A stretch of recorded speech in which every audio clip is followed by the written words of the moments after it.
What are the biggest takeaways of Major League Soccer's first month of the season? Which United States men's national team players are in the best form coming into camp? And we select the most St. Patrick's form of all time here on Morning Kickaround.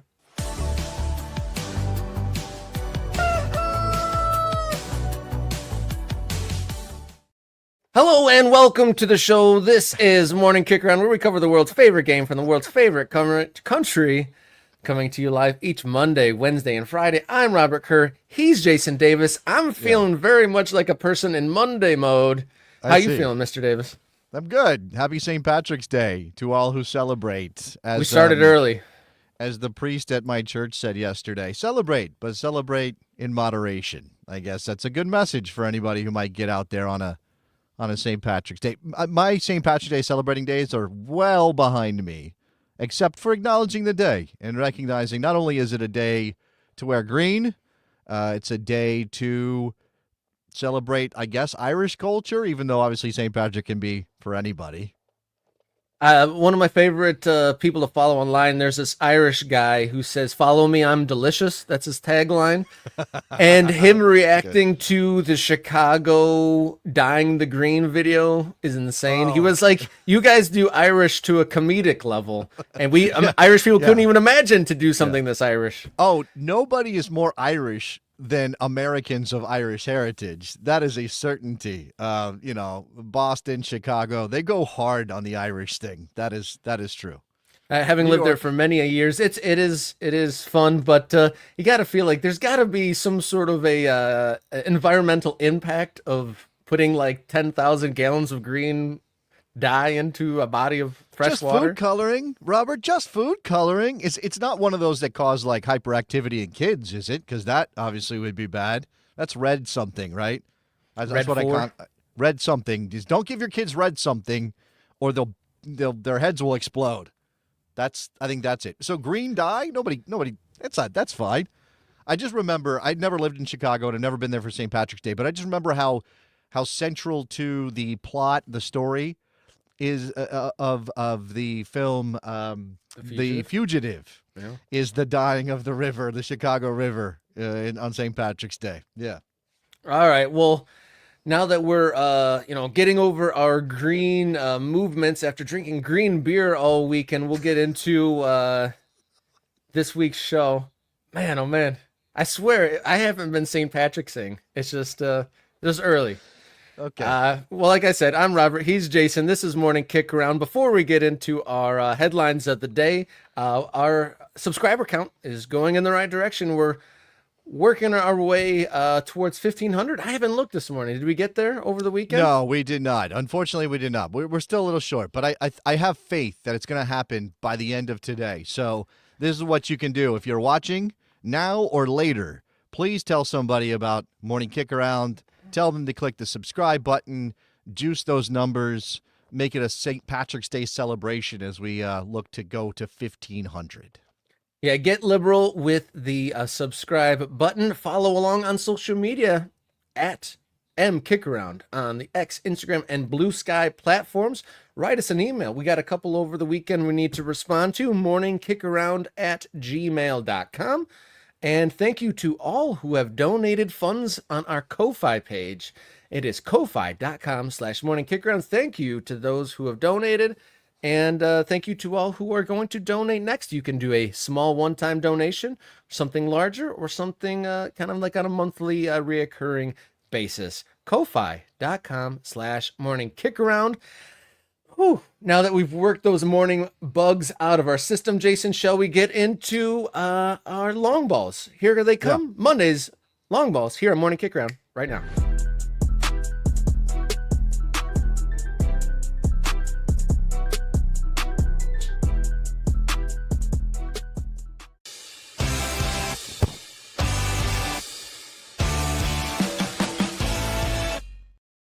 Long balls here on Monday, March 17th. I'm Robert. He's Jason. Starting off with something fun. Long ball number one in honor of the day. Who are the top St. Patrick's of the football world?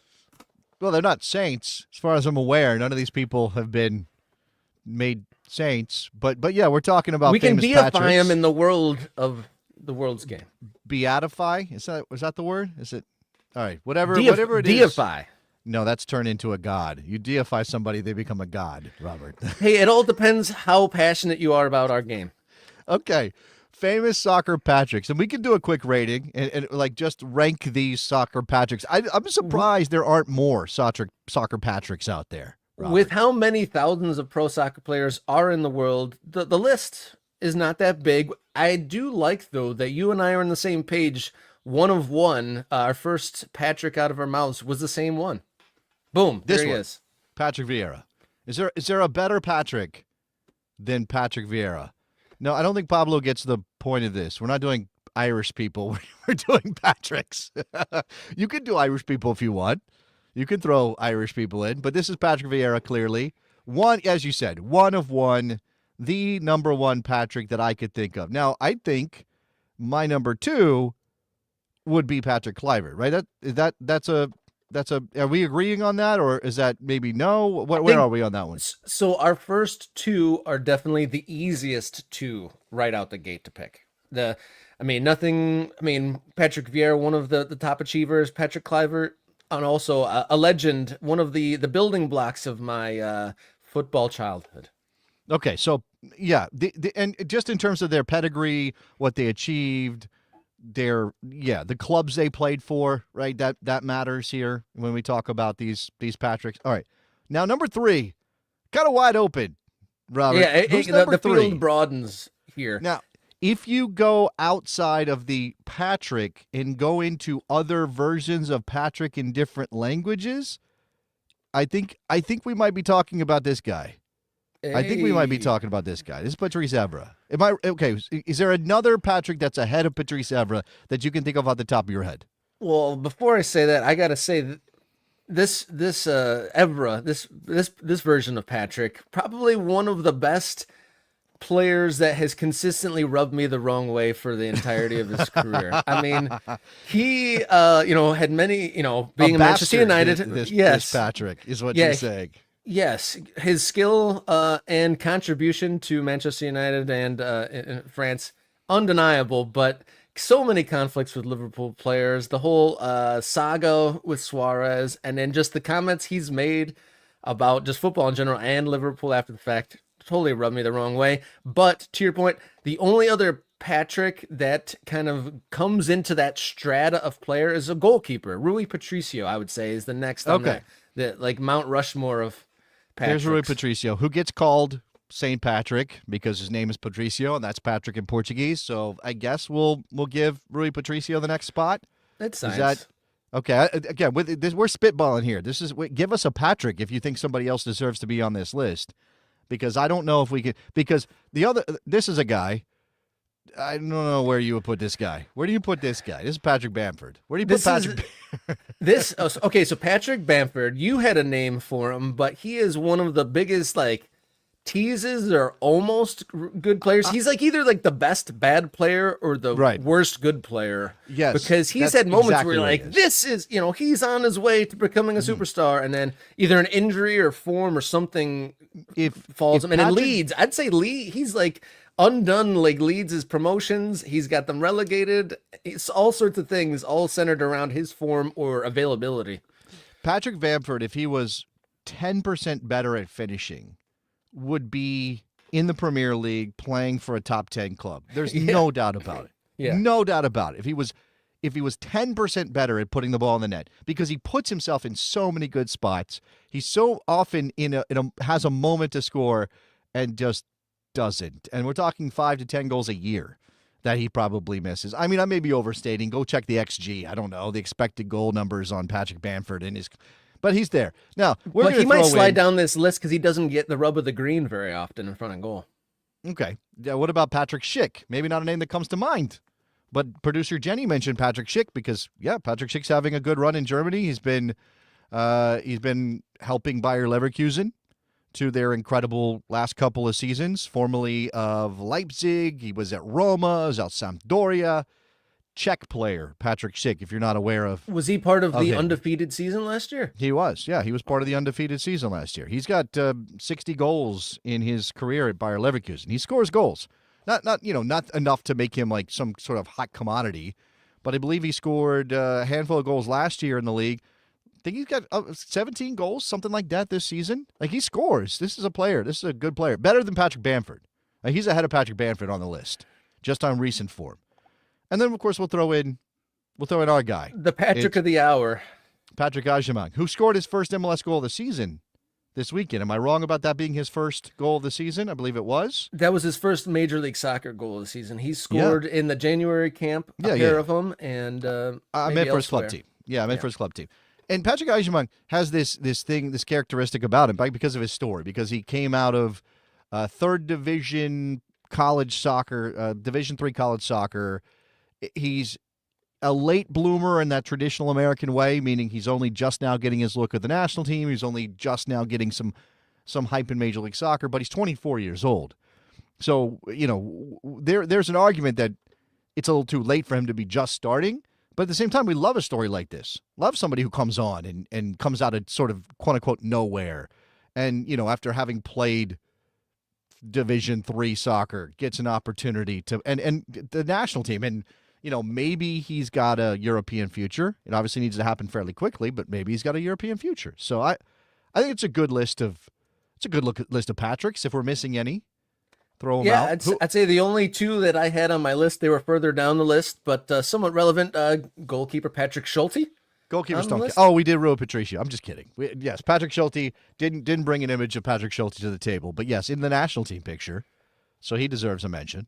And I'll just give him a shout to MLS journeyman Patrick Mullins. Patrick Mullins, where did he go to college? Do you know, Robert? Oh boy, I don't know off the top of my head. I'm not that encyclopedic. He was a Terrapin. He was a University of Maryland Terrapin. And I believe he was born in New Orleans. Don't ask me why I know these things about Patrick Mullins. I just do. I just know stuff. It's in my head. It gets stuck there.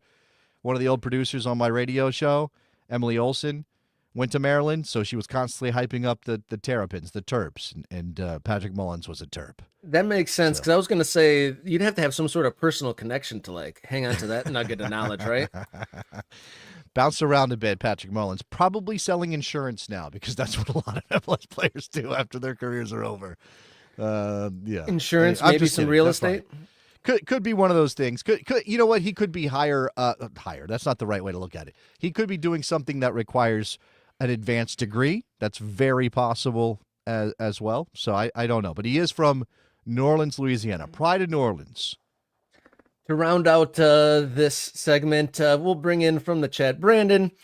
He states, if you're not listening to Dropkick Murphys at 7 a.m. this morning, are you even trying to celebrate? Okay. Did you fire up your I did not. heading up to Boston this morning? I did not. I that's not the first Dropkick Murphy song I would go to. I was a fan of. We've talked about it. Jenny and I have talked about this off air. I go back far enough with the Dropkick Murphys. Not that I'm a super fan or anything, but I was exposed to things that were not shipping up to Boston. And then Angus said, not listening to Dropkick Murphys, listening to the Pogues instead. Okay. Hey, and you know what? Go for it. Listen to whatever you want to listen to, Irish or otherwise. All right. What else? Happy St. Patrick's Day, guys. And then moving along, long ball number 2 here for Monday, March 17th. Week 4 of Major League Soccer 2025 is in the books. The headlines of the week: Leo Messi returns to the starting lineup, heads to Atlanta, scores, and gets the win.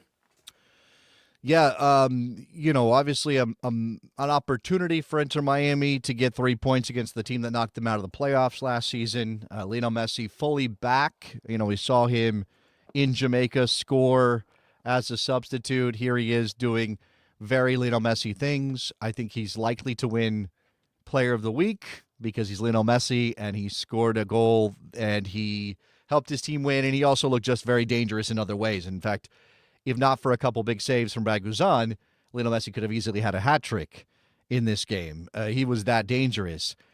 They're going to have to manage him all year long, Rob. It's not going to be every week Lionel Messi's playing at that kind of intensity. But when he is clearly healthy and rested and able to play at a high level, yeah, he's still Lionel Messi. Like in this league especially. There was a bit of a question on the goal, whether or not that was just poor defending from Atlanta. It was a bad giveaway, right? Yeah, it was a bad giveaway. Top of the box. But it's just it's a modern it's the modern game, right? It's the repress. It's the ball.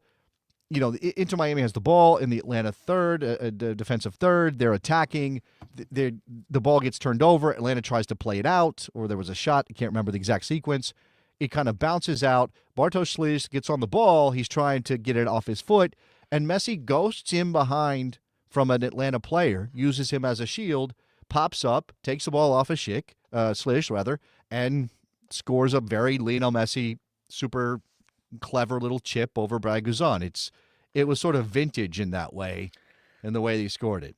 The late winner by Fafa Pico, I also felt a little bit bad for Guzan for the performance he put together to have that header come in so late in the game and just that, bounced across him. It's like one of those that's so slow but out of reach. He couldn't get there. Dinks on the inside of the post. That's brutal. I felt bad for the Guzanator. Couldn't tell if there was a miscommunication there with his defender at the back post. It looked like maybe there could have been an attempt at a clearance. Now you're facing your goal and the ball's coming across you. You have to be very careful about what you do because you just put it in your own net if you're not careful. If you think it's going to go wide, you obviously let it go. But if you play it, you risk putting it in your net. Guzan kind of got caught in between there with his own player, and I wasn't sure. It looked like it evaded him. But Guzan has this way about him when he sprawls where it looks I don't know how to describe it. It's almost comical. Like when he is sprawling to try to get to something, it's like he's like on ice, like that old cartoon music will play. Yeah, the sound effect of the feet, and I wasn't sure there, but obviously big win for Inter Miami. Looks very good. Yeah, maybe savable. Yeah, the guy on the line definitely hesitated and didn't want to rock it into his own net. But 2-1, the final between Miami in Atlanta. Kind of going back to the Fab Four games that we picked on Friday. I picked Toronto versus Chicago. Could Toronto get their first win? And it turns out, no, Toronto goes the first full month of the season without a win. They fall 1-2 to Chicago. Greg Berhalter, riding on the back of Bamba and Gutierrez. They get some good fun, but still clumsy at the back, but good enough to get the 2-1 win over Toronto. Yeah, I mean, they got to tighten everything up. Everybody does. I think there was less loose defending and fewer obvious mistakes at the back for clubs this weekend. At least that was the sense. Again, it's lots of games. There were some bad moments. But obviously, I mean, and look, I guess if you want to criticize Slisz for giving up the ball to Messi and suggest that that's a mistake at the back, you could. But there were also a lot of very good goals, just really good attacking play across MLS this weekend. But, man, I'm rooting for Robin Fraser. I like the league better when Toronto was good because of their ambition, but they do not look like they got it. And I'm not sure that tells us a lot about Chicago, but you play who you play, who's on your schedule, and 3 points matter for them as they try to get back to the playoffs for the first time, I think, since 2015.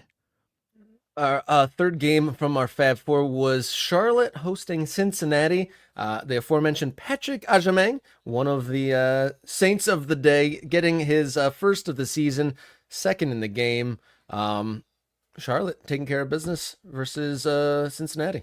Yeah, this is that one does say something, right? Where you can't really take a lot away from Chicago beating Toronto. You can absolutely look at Charlotte and what they did to Cincinnati and say, oh, okay, well, maybe Charlotte's for real. And I think a lot of people had Charlotte in the playoffs. I think a lot of people thought Charlotte was going to be decent and maybe level up from last season because Dean Smith did make them better. But they may have leveled up further than that. Although, again, it's early enough that drawing any big conclusions about Major League Soccer is a fool's errand. So let's be careful. We're going to do that in a little bit, right? We're going to try our hand at that. We're going to look at the first month and go, this is what we think is happening, and probably be very wrong about it.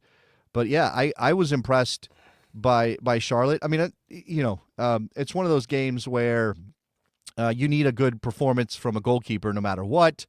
Kalina was the goalkeeper of the year last season for Charlotte FC, and he's going to be important. And there's going to be plenty of times when it's down to him to save them, and that was part of the deal. So, but you get the 2 goals, and you get the victory, and you do it at home, and maybe you send a message to the Eastern Conference. It's good stuff for Charlotte FC. And another game to highlight was San Diego FC drawing with Columbus. Both teams remain with identical records, no losses. I think there are 2 wins and 2 draws. And I'm not sure if San Diego, we talked about it on Friday, was it not here signs no Aki? No Aki. Not here. No Aki. Mm-hmm. No Aki. And it was Aki. Or Aki, no. It seems like it was. It was. I did not note that. I wasn't trying to look for it. I hate that we have to talk about that stuff. Really stinks. I think I told you, or maybe we talked about it on the air, that when you tell people not to do something in 2025, people go, oh, well, now I'm definitely going to do that. And that's probably part of the story there. In terms of the on-field result, and shout out to Nate, who's in the chat, how about San Diego? Put that comment back up. How about San Diego undefeated over 4 games? They don't appear to be as bad as I thought they would be. They're certainly not. Again, 4 games is 30 short of a full season, so we have a long, long way to go. And there was the red card for Columbus that helped San Diego out in that game. But I don't think you look gift points in the mouth at this point if you're San Diego FC. It really doesn't even matter kind of how you're getting those. It was a last man dog show situation for the red card. It's gentle, I guess, is how I would describe that. It seems as though maybe Dreyer went down easy, but you can't be pulling people back when they have an opportunity and on goal. And Columbus knows that. And so San Diego takes advantage. They get the goal a couple minutes later. And now they are still undefeated. And that's certainly something for San Diego. Yeah, both teams, 2 wins, 2 draws. And a note from the chat that Vancouver's still on a tear, and we'll come to that later in the show when we kind of do our first month of Major League Soccer takeaways later in the program. Moving on to long ball number 3 here for Monday morning. The game of the weekend, we go to the USL Championship. El Paso and Phoenix Rising provided fans a thriller, a 4-4 result. And the bicycle kick goal wasn't even the biggest highlight. Wasn't even the best goal. No, it wasn't even close to the best goal. So, if you have the opportunity, don't do it now because you're watching us, but if you have the opportunity to go back and watch the highlights of this game, please do that. Go watch the highlights of this game because it was bonkers. Happened in El Paso. El Paso Locomotive, a solid team through a couple of years in the USL. I have to look at their recent history, but obviously, they're not a championship caliber team on a regular basis, but they're kind of in that mix of contenders. I think that's where Diego Luna spent some time. My man, Nicholas Murray would know that if he was around. Not sure he is, but I believe that's where Diego Luna was for a little bit of time. I mean, that's a team that has a kind of a history of bringing through some young talent and sending them along. I think they've done that a couple times already, and they're interesting. They were up. Let's see. Look at this. Avila scored in the 6th minute. Moreno scored in the 34th minute. Then Phoenix Rising pulled one back in the 45th plus 3, so just before halftime from Okello. Then they come back from halftime, and El Paso goes up 3-1 through, 4-1. No, I got it wrong. 3-1 through Torres. Then Moreno scores again. So it's 4-1. 4-1, El Paso Locomotive, and then Phoenix Rising turns it on. They score through Cabral in the 69th minute. I believe that was, which one was one of those El Paso goals, one of the Moreno goals, I believe, was the overhead kick. Incredible bicycle kick. Maybe the best version of a bicycle kick you've seen in a long time if you watch that back. And then we get the Traore goal in the 86th minute. He hits it. There was a ping pong situation happening. Ball's bouncing around. It gets fired into the El Paso box and then comes ricocheting all the way back out to midfield. Now, this is, El Paso plays on a converted baseball field, like a lot of USL championship teams do. So I'm not sure about the dimensions here, how long this pitch is. But it comes all the way back out to the center circle, and Traore hits an absolute one-time blast. Top corner. I mean, there was nothing cheap about this. Now, maybe the goalkeeper's off the line, but that's, if you're 3 yards off the line, you would be if the ball's out at midfield, Robert. Yeah, I was going to say the goalie more often than not is not worried about a shot when the ball is all the way at the center circle of the entire field. Soccer fields are big.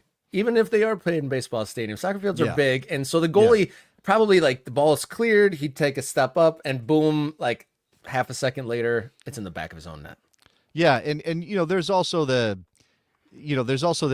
so again, I'm trying to describe this and watch the highlights because you've seen midfield goals before. You've seen guys hit shots from that spot that are kind of, if they're not looping, they're arcs, right? They're kind of doing one of these to get over a goalkeeper. That's not what this was. If this was base, I would call it a frozen rope. If this was a baseball situation, right? That's what I would call that. It was incredible, and just one of many interesting games on the weekend in USL. We're not doing a full USL review. Make sure you're checking out all your sources for that. The guys at USL Tactics and Backfield is doing good coverage of the USL and things like that. But just wanted to mention that game. I know we've got a lot of people who have found us because we've talked about the USL in some big picture ways, but interesting weekend. So, 4-4, game of the weekend in the USL, El Paso Locomotive and Phoenix Rising. I see that New Mexico got a win on the road. I see Detroit City got themselves a win over the champs. They did that in Colorado Springs in the first round of the year. Incredible stuff for them. So, very good stuff. Yeah, you didn't even mention in this El Paso Phoenix game that there was even 2 red cards for El Paso, so that might have opened up the space for that half court shot. No. That happened. Those red cards happened after the midfield goal from Traore. So maybe did that get everyone all riled up? They just scored halfway on us. Let's just throw down if you're going to disrespect us like that. But go ahead. Sorry, I was going to say, looking at El Paso Locomotive's schedule, though, it brought up the fact that we got a truly American thing coming up midweek. The Open Cup is coming our way this week, because I look up El Paso is playing one of the fun teams in American soccer. They're playing Harpos. So we will probably be talking about that midweek with the U.S. Open Cup action headed our way. We'll have some results, right? We'll have some results from games that are coming up tomorrow. We'll have games coming up on Wednesday that we can talk about as well. Yeah, absolutely. Maybe do a U.S. Open Cup Central here on Morning Kickaround. Yeah, Nate's thrown out in the chat that the game of the weekend would obviously be Barca Atleti, but while that might be true in a global sense, we are bringing it back home. We are bringing it back to our domestic ball. Everyone knows about the, Yamal goal. I mean, fantastic performance, a totally, outrageous performance by the 17-year-old who gets more and more impressive by every game. But we're talking about the domestic game. Most of these stories, we're all trying to bring them back to the shores of the United States here. Yeah, that's true. I did watch that game. I did see that game. I did see Barcelona come back. I was crestfallen because I have adopted Atleti in La Liga this season after spending a little bit of time in Madrid in the summertime. So Lamine Yamal is incredible. It's hard to contextualize a 17-year-old doing what he's doing. Just absolutely insane. And Spain's team is actually giving me a random other thing to be happy about, to be excited about. I'm definitely going to keep my eyes out for whoever Spain plays in the international window, because the combination of Yamal and Nico Williams on the outside, mixed in with the tiki-taka core that they still have, is super exciting. Great football to watch. So that amongst the things to watch in the international break. Looks like they're playing the Dutch on Thursday. Yeah, something to keep an eye on. Yeah, very good. All this talk and more, be sure to hit subscribe, and you will help us continue to grow the Morning Kickaround program and make this one of the central hubs of the American soccer conversation. So be the next to subscribe. Morning Kickaround on YouTube.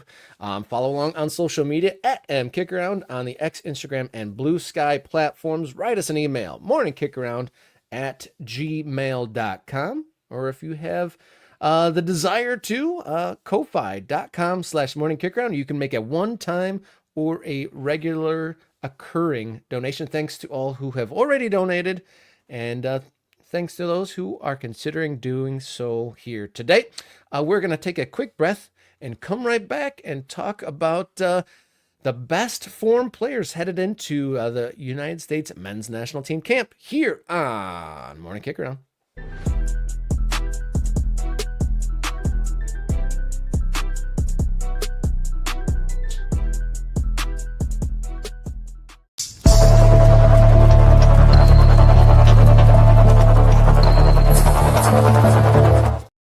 Hot topic here on March 17th, 2025. Happy St. Patrick's Day to all. My name is Robert. He's Jason. With the last weekend of club football heading into internationals, where's everyone at? So we're going to rank men's national team players from a scale of 1 to 5 of who's coming into national team camp in the best form. Who do you want to start with, Mr. Davis? I mean, the headline is, and let's not bury it, is that Christian Pulisic is very good at soccer. Saving AC Milan in that victory over Como this past weekend. If we're doing this on the 1 to 5 scale with no half numbers allowed, it's a cop-out. It's cheating. 5. Christian Pulisic's out of 5. I guess if you really wanted to get granular, you could talk about a blip here or there. You could talk about some rest that he was given, or maybe that was a coach's decision. There's a couple of things that are like you can go and get real specific, but I don't see how you don't see what he did against Como, see the goal he scored, and think, yeah, the guy comes in super confident, ready to lead the United States to a Nations League title. Absolutely a 5, right? Yeah, I mean, we're talking about the LeBron James of soccer here, right? That's right. And it is worth, I think it might have been Graham Ruffin on a Total Soccer Show or another Scotsman talking about just, it's a good to reflect on just what a treasure Christian Pulisic is. And like most countries don't have a Pulisic. Like I know some people get weighed down in the expectations, what you thought he was going to be, what he is, where you thought he would be. But really think back on a player who is able to slot into one of the biggest teams in the world and be one of their most important players. And just as his skill set. I mean, imagine if you were a team of, from Scotland, you love their team. They've never really had a player at that level, or at least not during the recent history. Like think of so many countries that don't have a player to that dynamic level. And I think that, he's in great form now, one of the best seasons of his career so far. And I think, just a moment of gratitude, pour out a green beverage for the fact that Christian Pulisic is healthy and coming into the United States men's national team camp here once again here in March.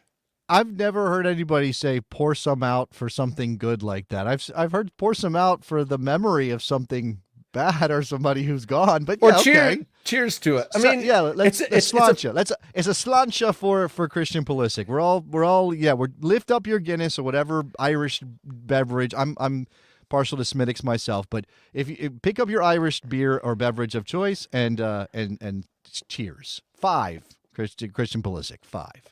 Next on the list, rank his form 1 to 5. The Jedi himself, Mr. Anthony Robinson.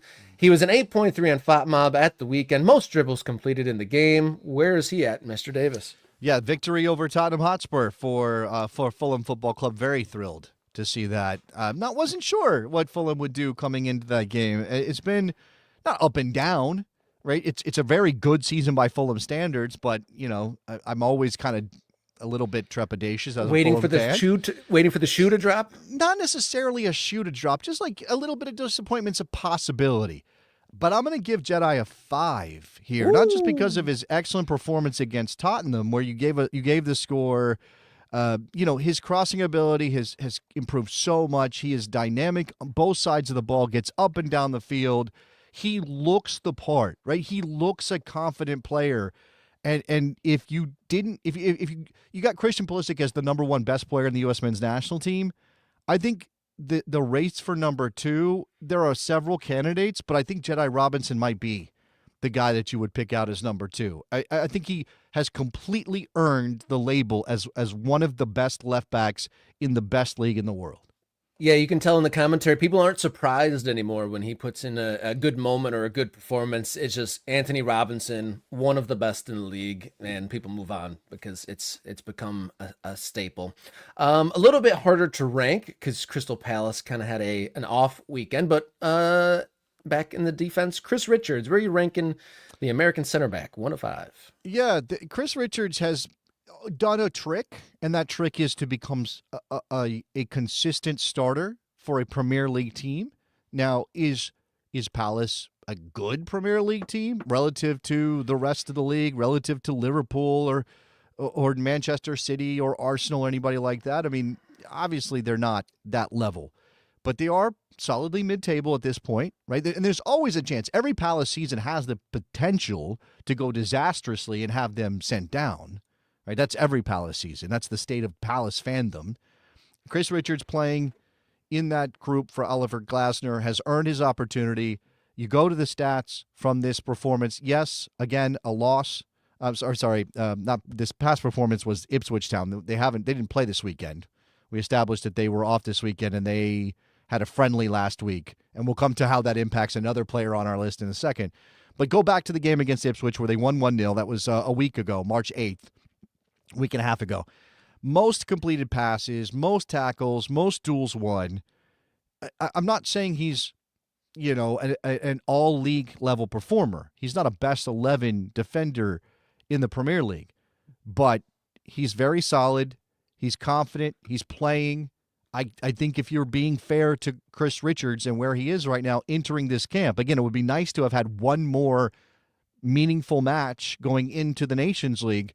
But absent that, it's a 4, at least a 4 for me for Chris Richards. Another one that's a little bit tricky to rate, still in the defensive positions, Austin Trusty, status questionable after taking a knock.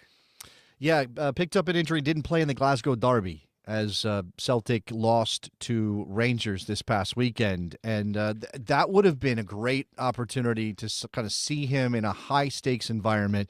Like we've watched him do fairly well in the Champions League for Celtic.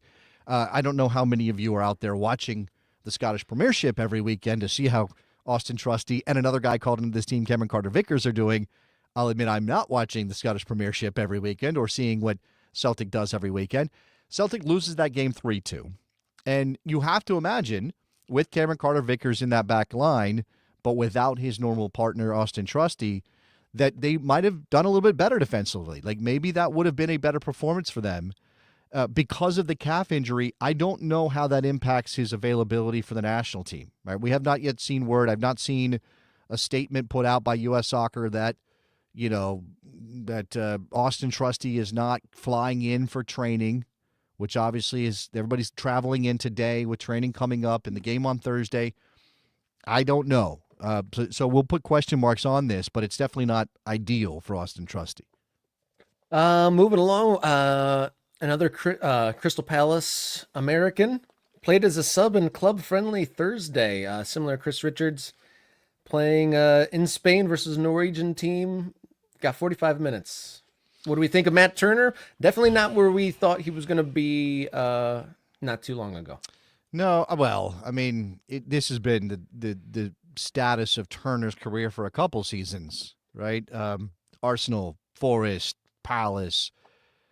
He's not the first choice goalkeeper there. He is a cup goalkeeper, and that is extremely frustrating. Played in the win over Millwall in the last round of the FA Cup for Crystal Palace, I think is what I have. Obviously didn't play against Ipswich in the league.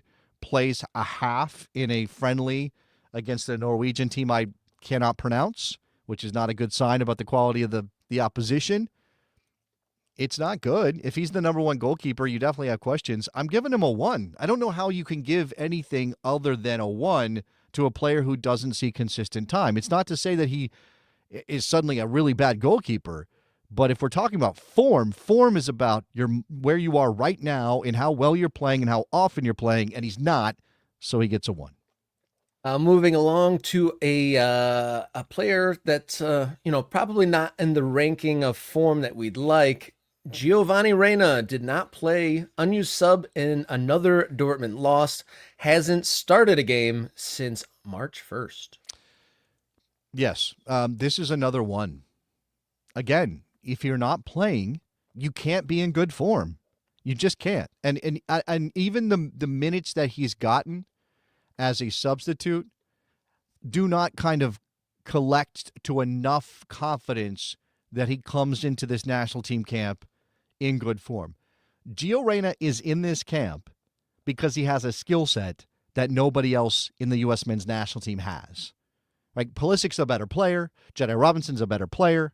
Weston McKennie's a better player. I could go on and on and on. But what Gio Reyna can do in the area of the field he can do it, there's nobody else that replicates that. And when we looked at the U.S. men's national team roster, you can see that Mauricio Pochettino wants a player who can do what Gio does, and he's even brought in a guy behind Gio, and maybe he'll start, but maybe certainly possible substitute minutes for Diego Luna, who plays in the similar area for Real Salt Lake. It's not exactly the same. And, again, both of these players, it's sort of what do they do on the other side of the ball and all those things. I cannot see how you can give Gio Reyna anything else but a 1 on a form scale when it comes to his return to the national team program. He's got a lot to prove in these two matches.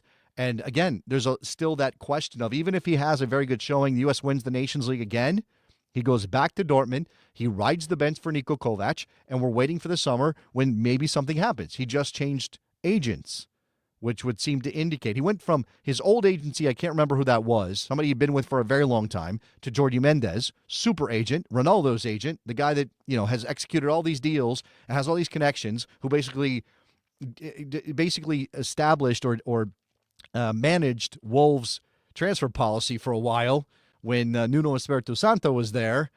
And obviously Nuno was at Nottingham Forest, and when Gio switched agents, he ended up at Forest. Nuno is a Jorge Mendes client, the Portuguese connection. That has clearly not paid off, and now he's changing again. And I don't know what that means yet, but it's a 1 for Gio. Gio definitely on the low end of the form chart. Moving on to someone that's a little higher on it, Tyler Adams for Bournemouth. Despite the loss to Brentford this weekend, he's done very well. He played 79 minutes over the weekend, but he's started, I think, 11 of the last 12 games for Bournemouth. One of the most consistent runs of his pro career, definitely since being on English shores. And he's been playing almost the full game, most of these games running into this camp right now. Yeah. I'm giving Tyler Adams a 4. Okay. It's not a 5. It's not, oh my gosh, look at how incredible his form is. And look at where, everything, mostly because of the lack of long-term consistency. He's gotten some recent consistency, and I think that's encouraging. And he's obviously very good. And it's clear that Iraola values him and continues to put him in the starting lineup. We weren't sure, right? Is Tyler Adams the kind of level that if he's healthy, Iraola will put him back into the starting lineup, or is he going to have to kind of slowly work his way in, and maybe there's a lot of substitute minutes, and, how much does he get trusted right away? It seems as though that's not an issue, that Iraola trusts him. Now, their form as a club has taken a hit in the league, which I don't necessarily know you can hang on Tyler Adams, but that is a factor here, and Tyler is just sort of consistently there. They were not great, and they lost to Brentford on the weekend at home, which is disappointing for a Bournemouth team that at one point, had the possibility maybe climbing into that race for a top 4, top 5 spot. And they're not too far back now, but that is something. But I think it's fair that Tyler Adams, excellent player, consistent minutes, not maybe so consistently great that he's a 5, not a Pulisic level, not a Robinson level, but a 4.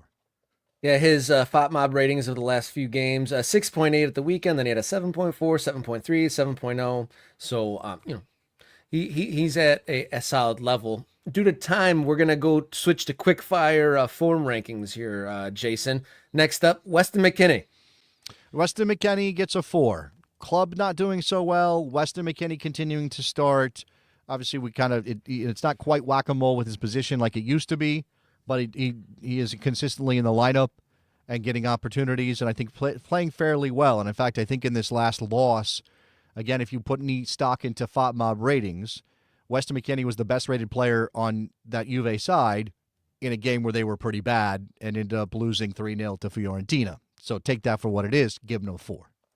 A player that seems to be up and down every single weekend, getting praised or jeered. Yunus Musa this weekend played under 60 minutes and left the field to jeers after missing a chance earlier in the game. Yeah, had a very early chance, third, fourth minute for Milan in that game. Again, they ultimately won that game, Pulisic and Reinders scoring and saving them, but Yunus Musa did not. That's not what we think of when we think of Yunus Musa, goal scoring, right? That's not usually his bag.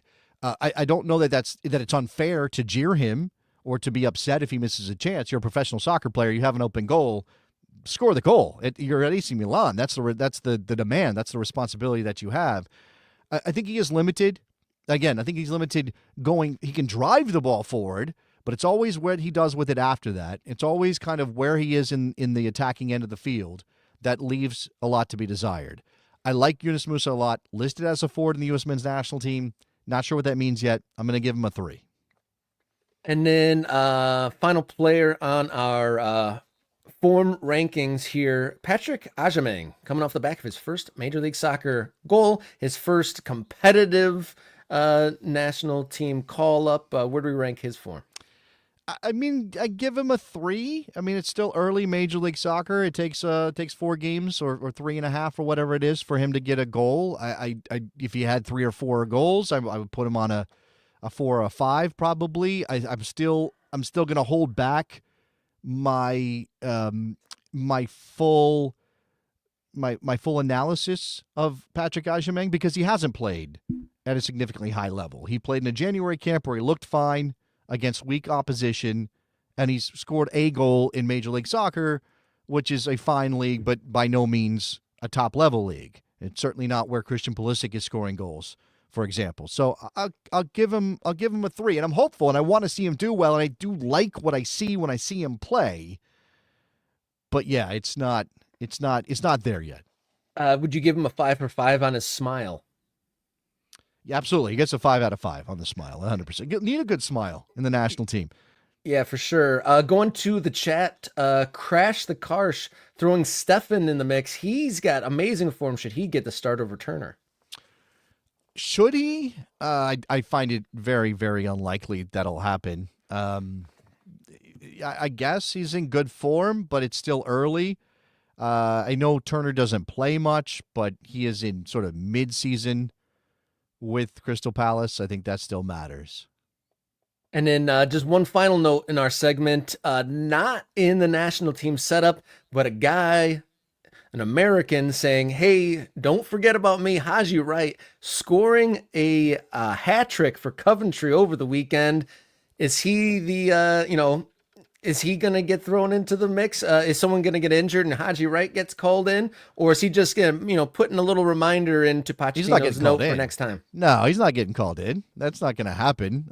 Scores 3 goals against Sunderland in the championship. I mean, one of those being a penalty kick.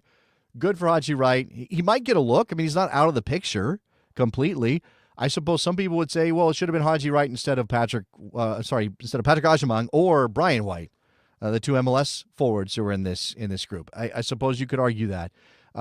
Haji also maybe, filling that spot that Yunus Musa is taking up in the forward pool. Even though he's not really a forward, he's listed there. What does that mean? Is he playing wide? Could that have been Haji Wright as depth in that area behind Tim Weah and Christian Pulisic? I don't know. We shall see a United States men's national team take on Costa Rica Thursday night, so we'll see how that all plays out. We're going to take a quick breath and come right back with today's big question here on Morning Kickaround.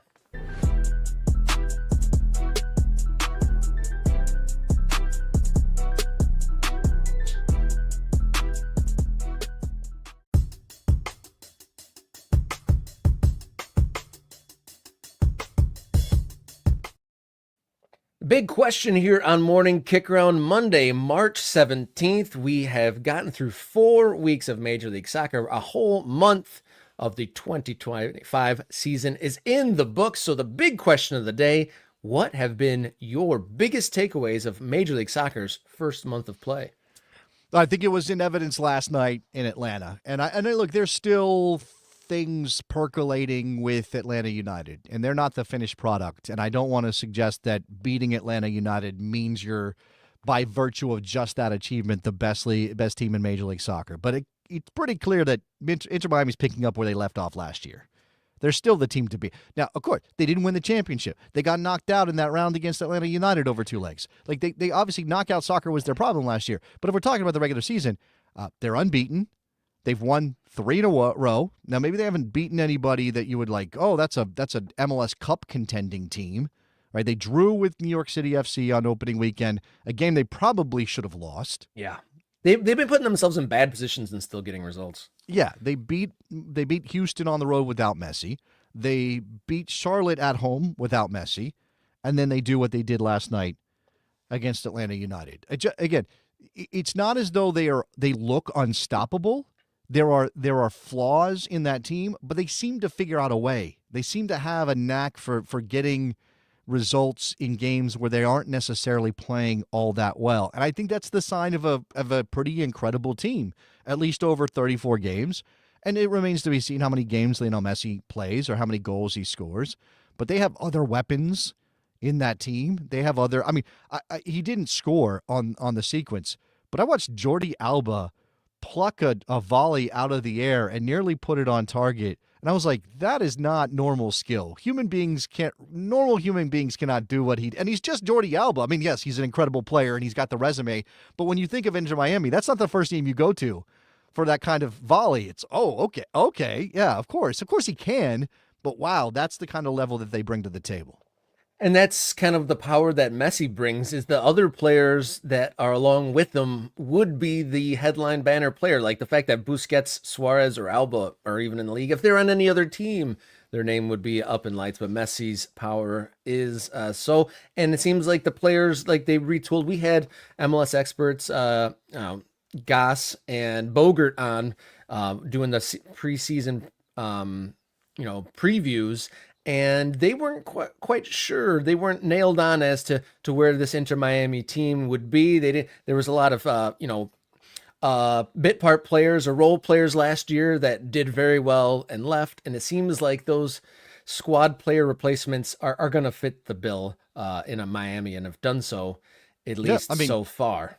The winning goal came from Fafa Picault, a very well traveled MLS player, Fafa Picault.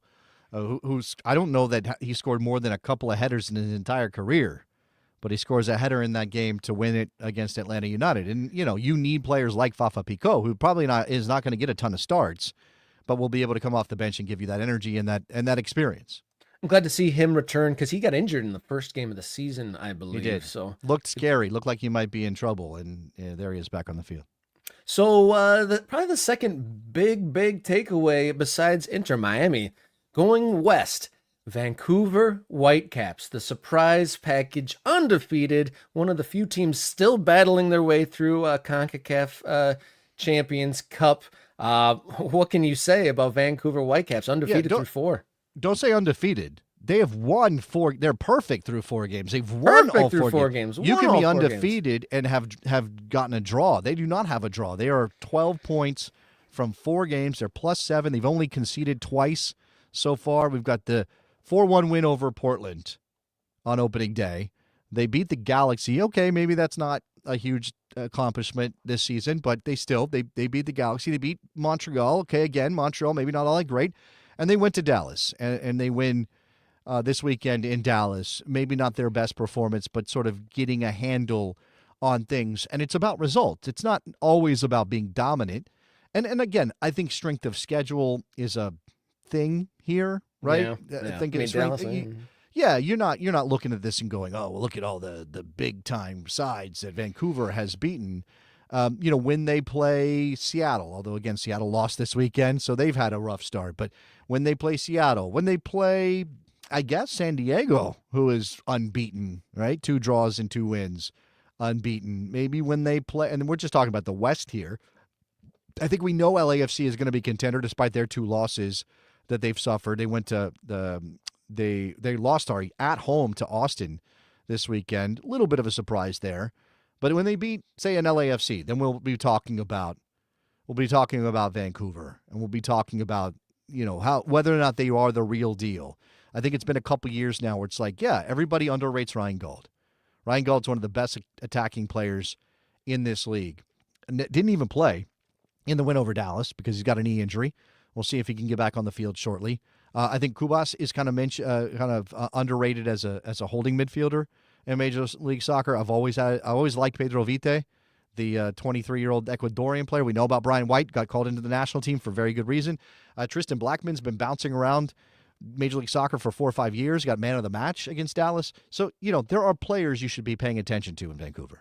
And they could even go on a longer run here because after the international break, their strength of schedule in Major League Soccer, at least, isn't too stiff. They're taking on Chicago at home and then traveling to Toronto for their next 2 Major League Soccer matchups. So they could possibly rack up some more points after the international break. Yes. And you did mention it. This is from Mike Thomas. Caps also juggling CONCACAF. Right. They didn't win in Mexico, but they got the result they needed in Mexico to advance past Monterrey, who is the monster. If there is any team out of Mexico that you would say is the CONCACAF monster, it is Monterrey. And that is an achievement that cannot be overstated for how big of a deal it is for the Vancouver Whitecaps. So, yeah, they have won 4 matches in MLS, and they've gotten past Monterrey in the CONCACAF Champions Cup. That is pretty incredible. The third big takeaway from the first month of Major League Soccer's 2025 season: Major League Soccer is unpredictable as ever, just to the point of Vancouver being, top of the West. Yeah. Philadelphia is good when everyone predicted their demise. No one really knew how San Diego would fare, and they're undefeated through 4 games. So Major League Soccer, pretty hard to, stick a pin in it.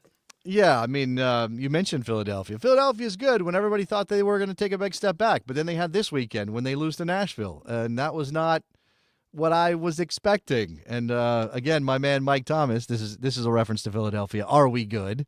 And then that emoji, because I'm in a MLS Survivor League with my friends over the Best Soccer Show Patreon. Mike Thomas being one of those people. You pick a team every week. All you got to do is have that team not lose. They can draw or win, and you move on. You keep going. I picked Philadelphia this weekend. So I'm done. I'm out. I'm gonna have to buy back in if I want to keep going. And that's the thing. It's 34 match weeks in Major League Soccer, right? That's a lot of weeks. And if you play something like people do NFL Survivor leagues too, and that's a parity-driven league. There's we're up to 17, 18 weeks, whatever we're playing in the NFL anymore. And I don't know how deep that goes. I haven't been in an NFL Survivor league in a long time. I don't know how deep it goes. But Major League Soccer, by week 4, everybody's out. And you're going to have to buy in again and restart if you want to keep going. I mean, it is that unpredictable in Major League Soccer. And I'm always a little torn. I would love to know what our chat says about this. The people watching the show, and if you watch this later, please hit us up in the comments. Is it a good thing?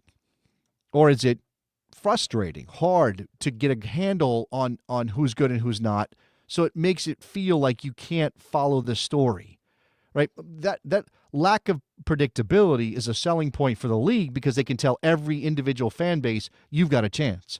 You've got a chance this weekend, you got a chance next weekend, you got a chance to make the playoffs. And by the way, we're going to have 9 teams out of 15 in each conference make the playoffs, so you got a very good chance of making the playoffs. Like parity and making the playoffs, the bar means that everybody can think we have hope to win a title. And that's, again, locally, specifically for each club, that's a selling point. But if you're talking about the narrative of the league as a whole, if you watch the league as a whole the way I do, rather than specifically care about your team, it's like, who's good? I don't know what game am I choosing to watch each weekend?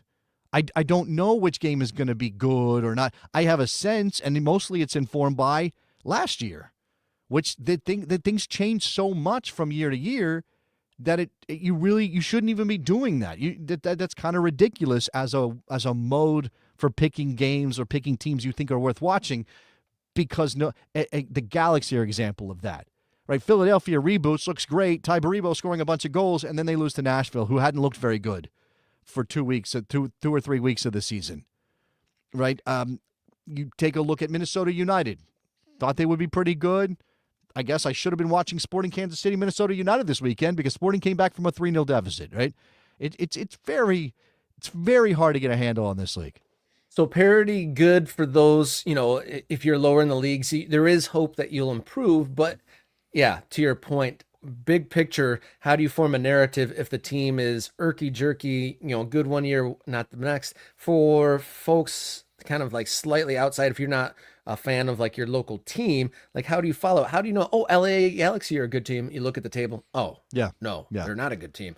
Oh, this team is good, and then they're not. So people kind of develop their patterns over a couple year periods. Having one full season of being good and not doesn't kind of sink into people's heads long term. And this is the other side of, okay, parity is enforced. It's really hard to hold together a good team, right? Because Chicago think it's a parity league. Well, okay. So I'm thinking about the Galaxy again, right? You said, okay, the Galaxy won a title last year. Now, look, Ricky Puig is an injury. That's not losing a player that you couldn't hold on to. That's an injury. That's something that you can't predict, and it's part of sports. But if you are a fan, let's say you're a casual soccer fan, or you're just getting into it, and you live in a metropolitan area that has an MLS team, and let's say your team has a really good season. Maybe they don't win a championship, but they have a good season. Like, oh, great! I'm following this team. I'm in. I'm ready. Let's go. Maybe I'll get season tickets. Maybe I'll take the family out to a couple games. I'm watching on television. I'm buying MLS season pass, whatever it might be. And then the budget rules, the parity-driven focus of Major League Soccer chops the roster down. That team now has to make a bunch of choices. They got some U22 contracts that are coming up. They whatever it might be. They can't fit the budget. They don't have enough GAM, and now they're not good, or they take a massive step back. Does that guy or that woman, that person who is now interested in the league, interested in that club because they had a good season and they're local, and do they stick with it, or do they go, what the heck is this? We were good last year, and now we stink? Why am I going to waste time watching this? I think it's easy for us who are like passionately connected to our teams to call people out and say, oh, you're a fair weather fan, you're a glory hunter, you're not a real fan. But that doesn't help build the game in America, calling people that. They're just going to run off and say, whatever, if you don't want me, fine, I'll go do something else. I hear there's a new, I don't know, some new sport out there that I can watch instead of this. There's a cricket league in America or whatever it might be. Or there's also the sport where you keep the balloon off the ground. Is that a sport? Yeah. I played. People are like jumping over couches and sliding over the hoods of cars to keep the balloon off the ground. That sounds like one of those things they would live stream on TikTok and like millions of people watch it. That's what it sounds like. Have you ever seen the wiffle ball stream? There's a wiffle ball stream. Like, these guys have like built a stadium in their backyard and they just play wiffle ball all the time. Yeah. That's awesome. Yeah. But that is the first month of Major League Soccer in review. Some of our takeaways. Major League Soccer now takes a pause as we turn our eyes to international soccer and the Open Cup. So that'll probably be a lot of our show on Wednesday. Maybe we take a trip down the memory hole as well this week. Thank you for tuning in, everybody. Thank you for your comments. As always, if you haven't already, hit the subscribe button at Morning Kickaround on YouTube. Got a comment. It was funny. They were saying, Americans, please look up what MK Ultras means. So we already know what it means, but it's an interesting Google. Okay, let's address this. Okay, because this has come up. You're right. This has come up in the comments. We understand what MK Ultra was. Yes. I mean, we do know the history of that. And I'm not trying to make light of mind control. I'm not trying to make light of what nefarious elements of the American imperialist attitude we're trying to do. Okay, look, I'm very aware of this stuff. But it's also funny. The show is Morning Kickaround, hence MK. Ultras is the name that you can apply to soccer supporters in some cultures. It just makes too much sense for us not to say MK Ultras. If you don't like it, don't self-identify. You can just be a subscriber to the channel. That's right. You can just be a regular old viewer or regular old watcher of this. Absolutely. Yeah, subscribe at Morning Kickaround on YouTube.com, at MKickaround. Follow on social media, X, Instagram, and Blue Sky platforms. morningkickaround@gmail.com is the place to write a note. And if you'd like to donate and help this program become sustainable and encourage growth, ko-fi.com/morningkickaround. Can I also throw out a note here? Anybody who might catch this video and watch this, we need to take care of some business after the show. But we should be close to getting a podcast version available wherever you get your podcasts. Are we working on that? Yeah. We're working on that. All right, so pay attention to that. All right. We'll be back on Wednesday for some more morning kick around. Until then, everybody, please enjoy your soccer.